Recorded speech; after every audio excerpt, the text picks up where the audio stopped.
Bueno, muchachos, seguimos con Letra Chica y ya tenemos aquí en el estudio con nosotros a Pablo Lázaro, la máxima autoridad de la Gran Logia Argentina de Libres y Aceptados Masones, de la Masonería Argentina. Pablo, te doy la bienvenida a Letra Chica. Muchas gracias por venir. ¿Qué tal? Muy buenos días. Un gusto estar acá con ustedes. La verdad es un gusto y es muy interesante tenerte acá y bueno, poder hablar un poco de la masonería. A mí me parece que lo ideal también para la audiencia y para nosotros, ¿no? Para ubicarnos un poco es arrancar hablando más conceptualmente, ¿no? Más desde el llano de qué es la masonería, hace cuánto existe, hace cuánto están acá en Argentina y demás.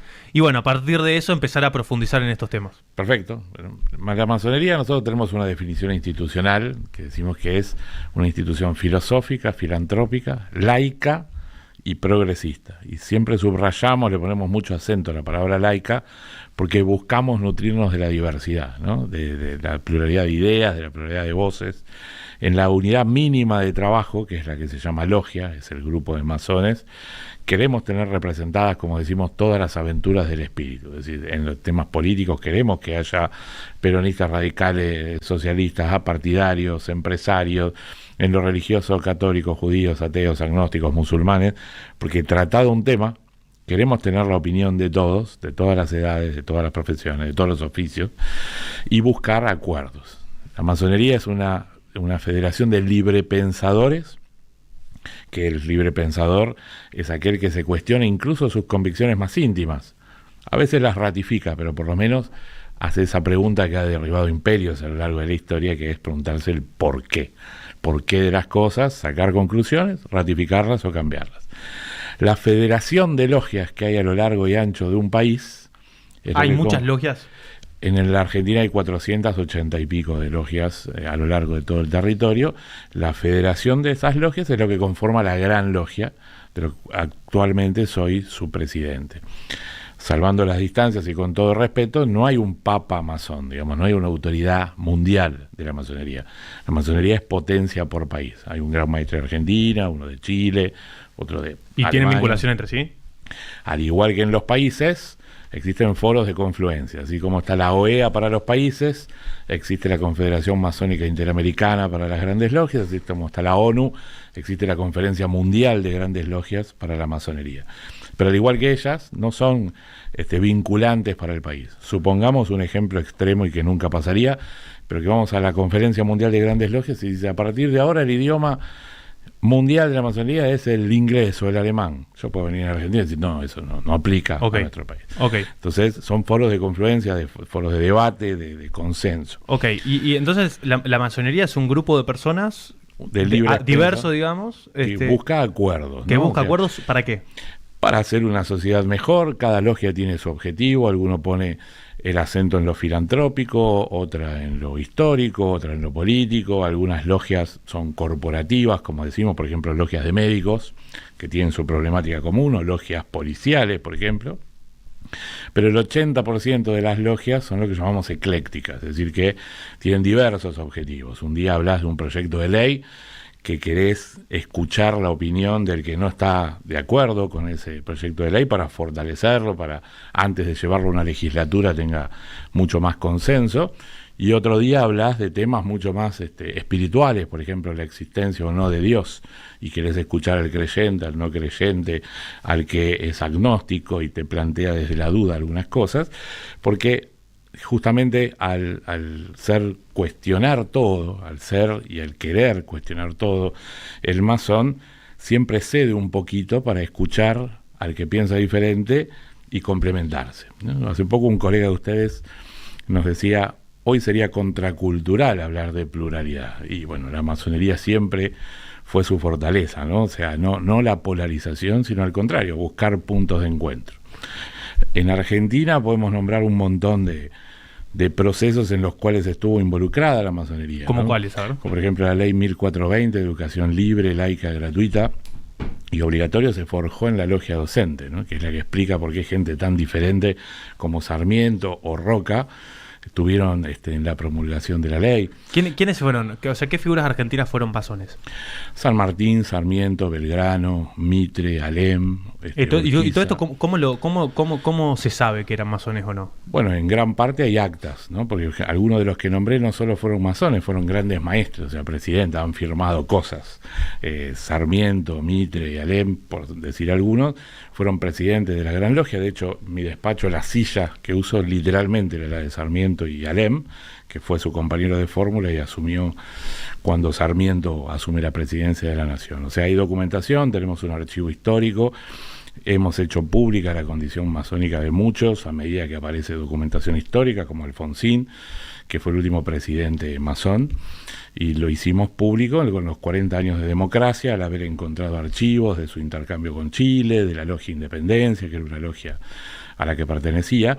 Bueno, nuestro archivo está complementado con, por supuesto, actas que tiene cada una de las logias a lo largo de la historia, ¿no? Claro, y es como que las personas que pasan a conformar o a ser parte de la masonería, ¿cuál es el criterio? Para empezar, ¿con qué criterio una persona dice, bueno, hoy no soy masón, y al día siguiente dice, bueno, entré a la masonería?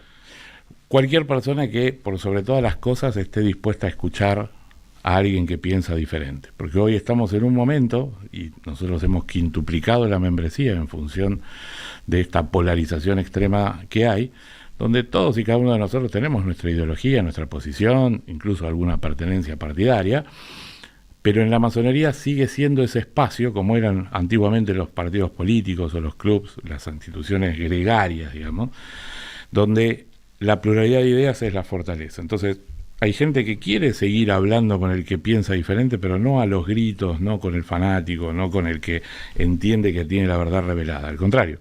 Entonces, uno acá adentro hace excelentes amigos, grandes amigos, que seguramente, por la dinámica de la sociedad actual, afuera quizás no tomaría un café, ¿no? O sea, pero lo que no entiendo es, o sea, esto de que, o sea, la masonería es como una asociación de asociaciones, digamos. La Gran Logia es una federación de asociaciones. De asociaciones. Hay una definición poco... Y las asociaciones son básicamente gente que se siente identificada con un grupo que tiene estos valores que vos decías y entra, digamos. Hay una definición poco académica, pero que a veces aclara un poco más. Si cada logia fuera un club de fútbol, la Gran Logia es la AFA. ¿Por qué existe el club de fútbol River, Boca o Argentinos Juniors? ¿Qué tienen en común cada uno? ¿Qué tienen de diferencias? Es lo que explica por qué están federados. Hay unas reglas de convivencia, hay unas reglas de pertenencia, hay unas reglas para pertenecer a la federación, pero por qué sos hincha de uno u otro depende de tus valores. Entonces, vos tenés un interés en la historia y logias de historiadores que se dedican a buscar, a escudriñar en los diversos archivos de la historia. Vos tenés una tendencia a hacer política no necesariamente partidaria, ¿no?, sino a buscar acuerdos, proyectos de ley. Hay logias que se dedican a eso. Hay logias que trabajan en la ciencia. Tenemos una academia de ciencia y tecnología que trabaja en llevar a la sociedad un montón de proyectos. Hoy estamos trabajando en un proyecto de la ley integral de ACV, del accidente cerebrovascular. No es lo mismo tener un ACV en cualquiera de las provincias argentinas. Bueno, hay logias que se han dado en esa tarea de unificar, vivas en Tucumán, Tierra del Fuego, Buenos Aires, que todos tengan el mismo protocolo como para poder actuar y salvar vidas. Y como te decía, en la historia, más allá de la educación y de la salud, la masonería formó parte, por ejemplo, de la tenida de Unión Nacional. Ha propiciado José Roque Pérez, nuestro primer gran maestre de 1857,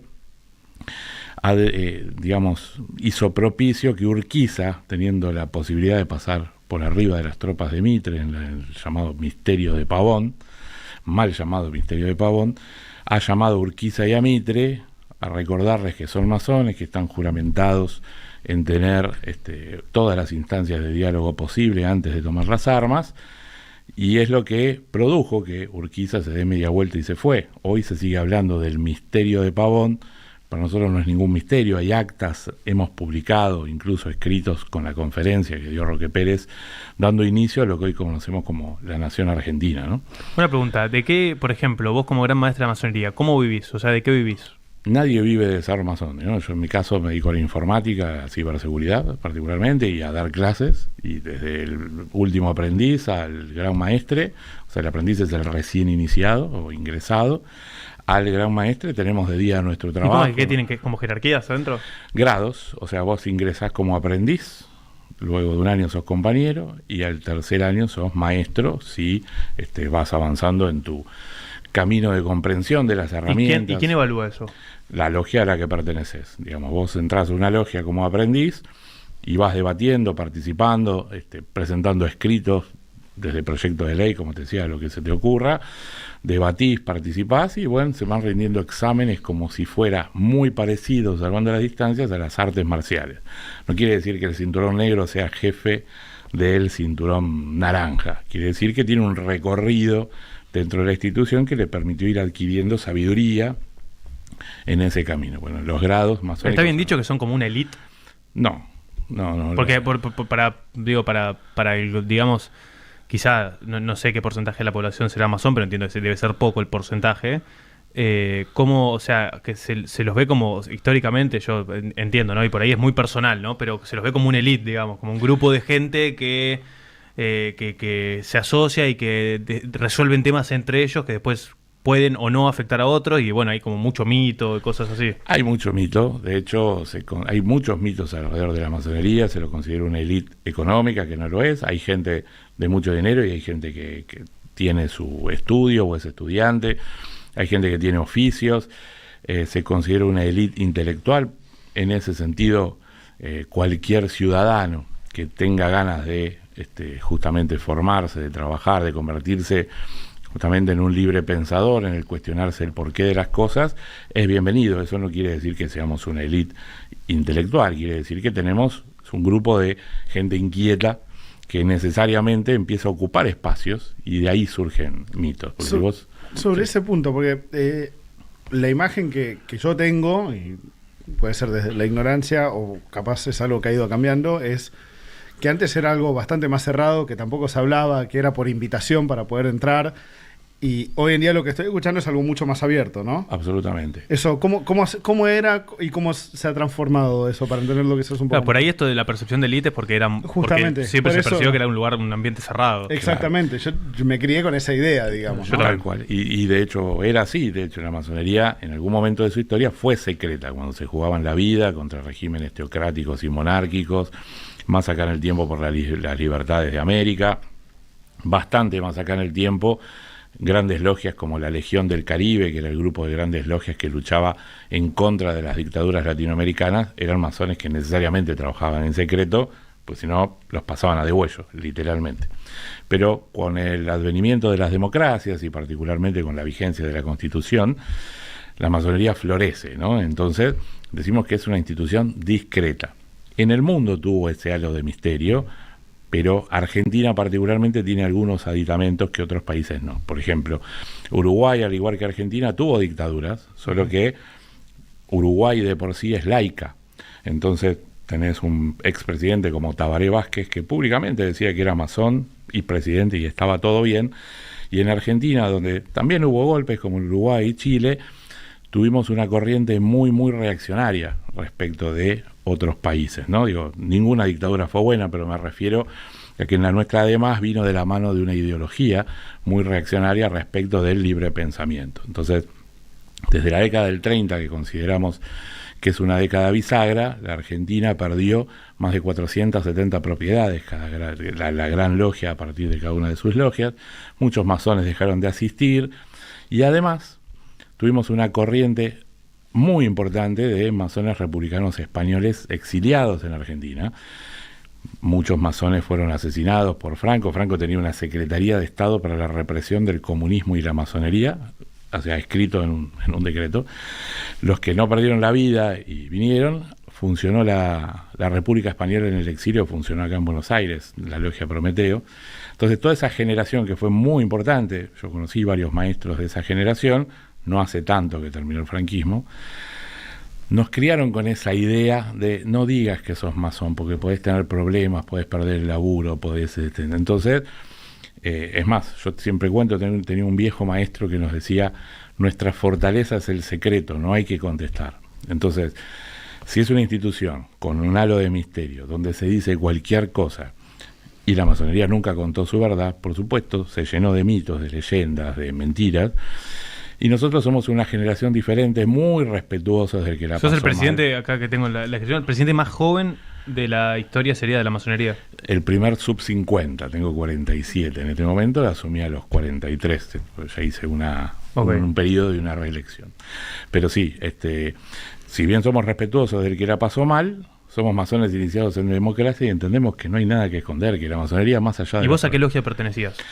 Yo me inicié en una logia llamada Liberi Pensatori, que era una logia de inmigrantes italianos que estaba en La Boca, que en su momento pertenecieron Tomás Liberti y Leopoldo Barf, crean Club River Plate, la banda del maestro masón, el rojo y blanco que viene de ahí, digamos una logia muy metida en la comunidad de inmigrantes, y hoy pertenezco a otra logia, porque a lo largo del camino uno también va buscando otras cosas, que se llama Prometeo, que era una logia, que les decía hace un rato, españoles.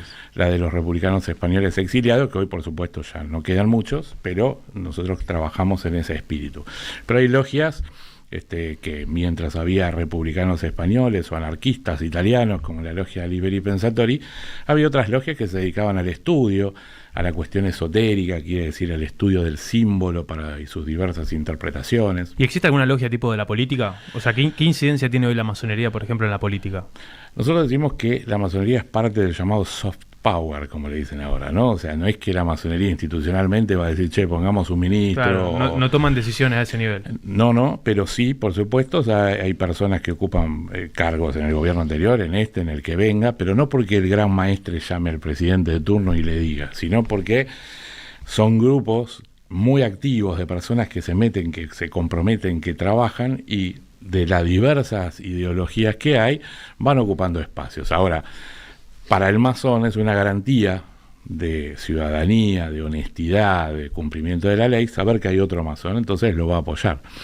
A lo largo de la historia es lo que explica por qué Alfredo Palacios, por ejemplo, primer diputado socialista de América, fue apoyado por los conservadores masones, al igual que él. Dijeron, mira, para mí es una garantía, independientemente de su ideología, y lo vamos a apoyar. Ah, ok, es como un club, digamos. En ese sentido es cross a todos los partidos políticos, pero hay valores comunes, valores de respeto a la ley. O sea, la garantía que tenés con un masón es que va a cumplir la ley. Estamos juramentados de respetar la ley de la nación en la que vivimos. Aquel que no cumple la ley es irradiado de la institución de forma automática, digamos. Ok. No quiere decir que estemos de acuerdo con todas las leyes. Trabajaremos para cambiarla, haremos propuestas, foros, debate, pero en el medio vamos a cumplir la ley. ¿Qué otra organización hay que se pueda hacer, o sea, una descripción de que sería las veces de la masonería, pero desde otro perspectivo, desde otro punto de vista?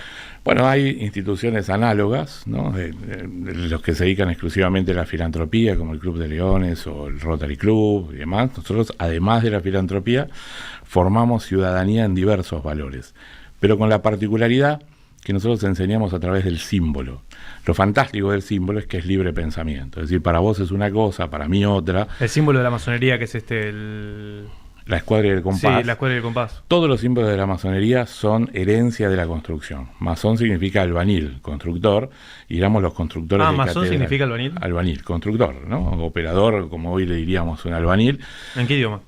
En francés. En francés. Se escribe masón con C.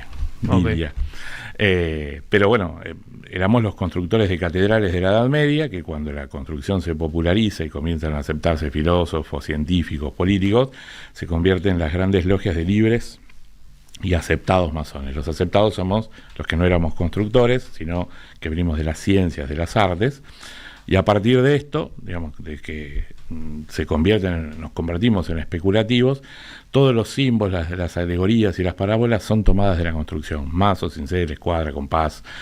Hablamos de un gran arquitecto del universo, que es un símbolo y como tal es de libre interpretación, pero acerca. Es decir, el gran arquitecto para el creyente será Dios, para el panteísta la tierra, para el agnóstico el progreso, y discusiones que han dividido a la humanidad durante milenios, como qué Dios es mejor que otro, la masonería la deja a la libre interpretación individual. Es decir, el símbolo acerca también. Por eso preguntabas instituciones análogas. La masonería es adogmática, o sea, somos libre pensadores. No hay un eje común respecto de la religión o de la política. Hay valores.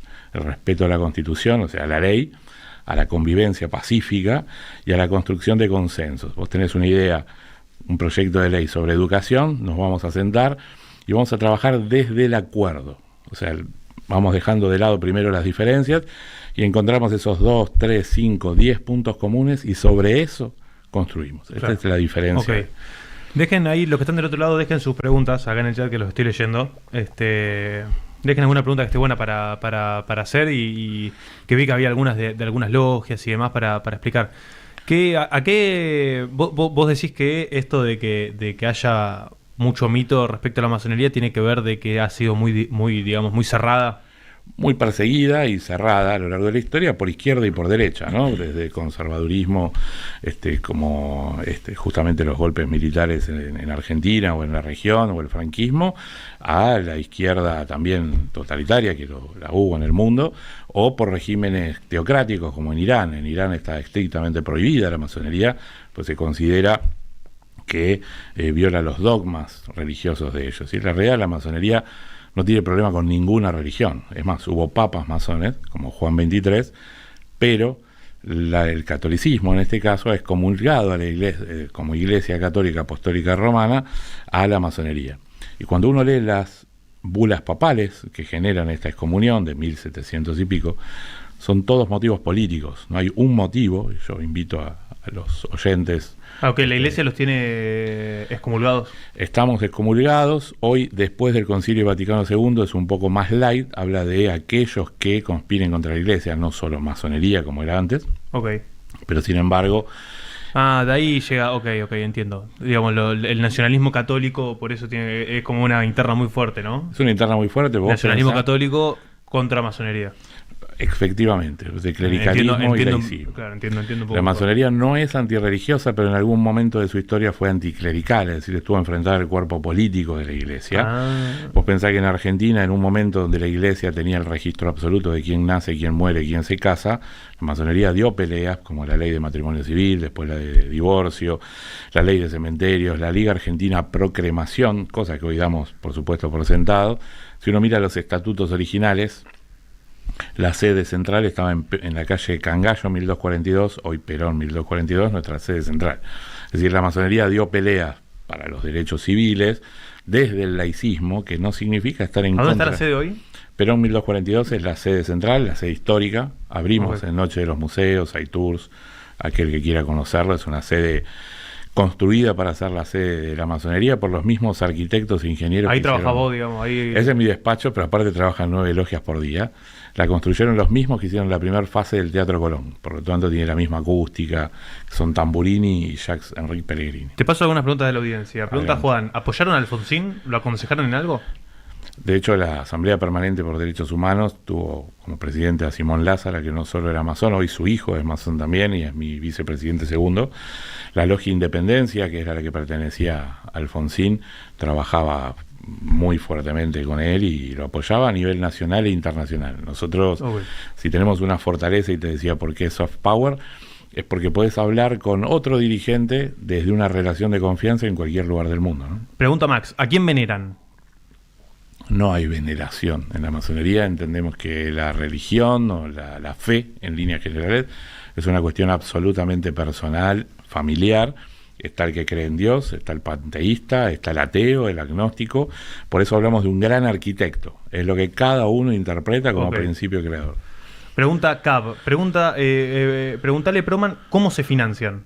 De la cápita de cada uno de los cápita, o sea, la cuota de cada uno de los socios, desde el gran maestre hasta el aprendiz. Si querés, o sea, si entras a la masonería tienes que pagar como una cuota. Una cuota social que hoy está aproximadamente entre 20 y 30 mil pesos, depende de la región del país. Y después de... ¿Y cómo está conformado? O sea, ¿cómo la cobran? ¿Qué es? ¿Una asociación civil? ¿Cómo? Es una asociación civil. Tipo, que es la Gran Logia Argentina. Tenemos balances, asambleas, empleados, abierta al público. Eso como un organismo, como cualquier asociación civil. Cualquier asociación civil que tiene sus autoridades, que paga impuestos, que está exenta de algunos, como cualquier asociación civil, pero sí, está inscripta en la Inspección General de Justicia, es una de las más viejas del país. Pensá que funcionamos de forma ininterrumpida desde 1857. Para una reforma de estatutos tuvimos que ir a buscar los estatutos a no sé dónde, pero se pudo lograr. ¿Cuál fue la primera logia? Fuera de Argentina me refiero. Fuera de Argentina. Llevémoslos a nivel global para entenderlo. La masonería, como la conocemos hoy, especulativa, tiene más de 300 años en Inglaterra, ¿no? O sea, desde 1730 y pico, yo con los años soy muy malo, pero 1730 y pico. E institucionalmente en Argentina se creó en 1857. Había masonería mucho antes, por eso hablamos de San Martín. En la primera junta, salvo Ascuénaga, todos eran masones. Pero las logias que estaban conformadas ya de forma individual en el país crean la Federación, que es la gran logia de la Argentina, en 1857. O sea, tiene más de 300 años institucional en el mundo. Hay masonería bastante antes, que fue el germen de lo que la institucionalizó, ¿no? Pregunta Rodolfo, ¿Perón fue masón? Perón fue masón iniciado en el exilio, ya en los 70, en la Gran Logia Alpina de Suiza, en Puerta de Hierro, en toda esa época. Sí. Vuelve a la Argentina y, como recordarán, él cambia. Para un peronista no hay nada mejor que otro peronista, pero para un argentino no hay nada mejor que un argentino, porque empezó a trabajar con una logia en Argentina que se llamó la Logia Unión Nacional, que trabajaba en el Congreso de la Nación. Fue una logia que trabajó muy fuerte por el abrazo Perón-Balbín, por este discurso de tratar de unir esa idea que había de hacer una fórmula Perón-Balbín o Balbín-Perón, no sé si, que finalmente no se pudo por otras cuestiones, pero sí, él se inició sobre el final de su vida, digamos, pero sí, estuvo iniciado. Te transmito preguntas de la audiencia, yo no entiendo lo que leo, ¿no? Pero Denblock pregunta, ¿es cierto que la Casa de Saboya fueron miembros de la Gran Logia Europea? No sé quién es Saboya. Y después dice, ¿Amadeo I alcanzó el grado 33 o es un mito? Yo no conozco, o sea, te comparto preguntas de la audiencia, Es pero... que tampoco sé quién es Amadeo, por ahí bueno. es alguien súper obvio. Pero internacionales, no sé. bueno. Sí. Lisandro pregunta, pregúntale por la piedra de la vergüenza. Eso es por los Simpsons, digamos. Los Simpsons con los magios. Perdón, yo transmito la pregunta de la audiencia. Pero está muy bien, está muy bien. Pará, quedé regalado, pero es una pregunta válida, o sea, puede haber muchas piedras de la vergüenza, no sé, no se me ocurrió que por los Simpsons. Pero no. Hay un capítulo de los Simpsons que habla de los magios, que alguien lo tradujo al castellano como los magios, no sé por qué, pero en inglés se llama stone cutters, o sea, cortadores de piedra. No, todo por supuesto está caricaturizado, agregaron esto de las piedras, de que Homero se tiraba de no sé dónde y que tenía un anillo para pasar más rápido el tránsito. Todo eso es, por supuesto, un dibujito. Pero sí estaba bien asesorado Matt Groening, porque por eso se llama Stone Cutter, el símbolo es un mazo y un cincel escrito, llevado a un ridículo, ¿no? Pero sí, no hay piedra de la vergüenza, ni del orgullo, ni de no me acuerdo qué más. Se me está riendo todo el mundo. No, piedra de vergüenza tenés vos ahora que reconociste tu ignorancia sobre los Simpsons, eso me preocupa. Sí, claro, eso bueno, pero no, sí, bueno, entendemos que soy un joven erudito. Sí. No, pero estamos bien. Miramos los Simpsons los masones. Te hago, a ver, ¿qué actividades llevan a cabo diariamente? Bueno, como institución filantrópica hay logias, o sea, recordemos que la Gran Logia es una federación, tiene un proyecto general como asociación civil, pero cada logia tiene sus objetivos. Hay logias que sostienen comedores, que dan clases, que generan capacitaciones. Hay logias de médicos que trabajan justamente en ayudar a la salud pública en pandemia.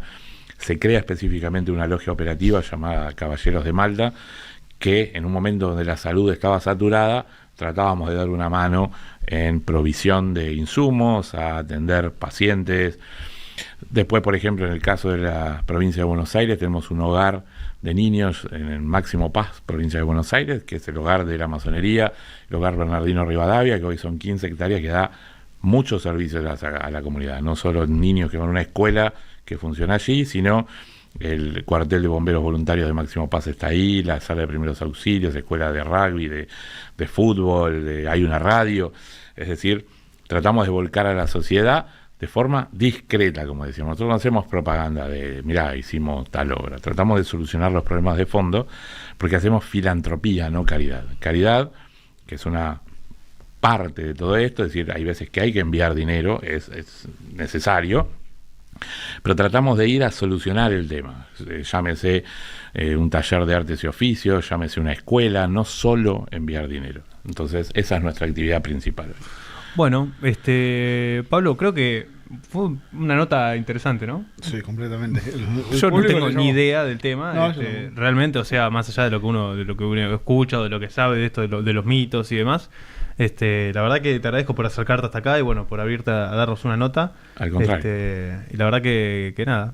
La verdad fue bastante amena la nota, me parece. Buenísimo, y muchas gracias a ustedes por el espacio y a disposición. Lo que gusten, acá estamos. Bueno, buenísimo, Pablo. Bueno, muchísimas gracias. Nosotros vamos a hacer una pausa de 2 minutos, si les parece, nos reacomodamos, hablamos con André cómo seguimos el programa y le damos después hasta la 1 derecho. Perfecto. Dale, perfecto. 2 minutos y volvemos. En Neura 897.